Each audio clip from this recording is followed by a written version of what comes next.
നിങ്ങൾ അത്രമേൽ ഇടപഴകിയ ആ ഒരു വ്യക്തിയോടുള്ള നിങ്ങളുടെ താല്പര്യക്കുറവുണ്ടല്ലോ, അതിന്റെ എന്ത് കാരണമായിക്കോട്ടെ, മറ്റൊരാളോടുള്ള ഇഷ്ടമായിരിക്കാം, അല്ലെങ്കിൽ ഇയാളെക്കാൾ ബെറ്റർ ആയ മറ്റൊരു വ്യക്തിയെ കിട്ടിയ കാരണം കൊണ്ടായിരിക്കാം, അങ്ങനെ എന്തോ റീസൺ ആവട്ടെ, നിങ്ങള് ആ അത്രമേൽ പ്രിയപ്പെട്ടിരുന്ന ആ ഒരു വ്യക്തിയോട് നിങ്ങൾ അവസാനമായിട്ട് ചെയ്യുന്ന ഏറ്റവും നല്ല കാര്യം എന്താണെന്നറിയോ? അത് അവരെ അറിയിക്കുക എന്നുള്ളതാണ്. എനിക്ക് പഴയ പോലെ നിന്നോട് ആ ഒരു താല്പര്യമില്ല, പഴയൊരു സ്നേഹം എനിക്കിപ്പോ നിന്നോട് തോന്നുന്നില്ല, ഇങ്ങനെ ഏതെങ്കിലും തരത്തിൽ അവരെ നിങ്ങളത് അറിയിക്കണം. ഒരുപക്ഷെ നിങ്ങളത് പറയാൻ വിട്ടുപോയാലുണ്ടല്ലോ, എന്ന് മുതലാണോ നിങ്ങളുടെ മനസ്സിൽ അവരൊഴിഞ്ഞു തുടങ്ങിയത്, ആ സമയം തൊട്ട് അവരെ നിങ്ങൾ വഞ്ചിച്ചുകൊണ്ടിരിക്കുക എന്നൊരു അർത്ഥം കൂടി അതിനുണ്ട്. അത് നിങ്ങൾ മനസ്സിലാക്കണം.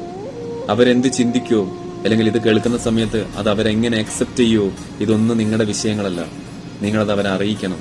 അല്ലാതെ ഒരിക്കലും അർഹതപ്പെടാത്ത ഒന്നിന്റെ പിന്നാലെ വർഷങ്ങളോളം നടത്തിക്കരുത്.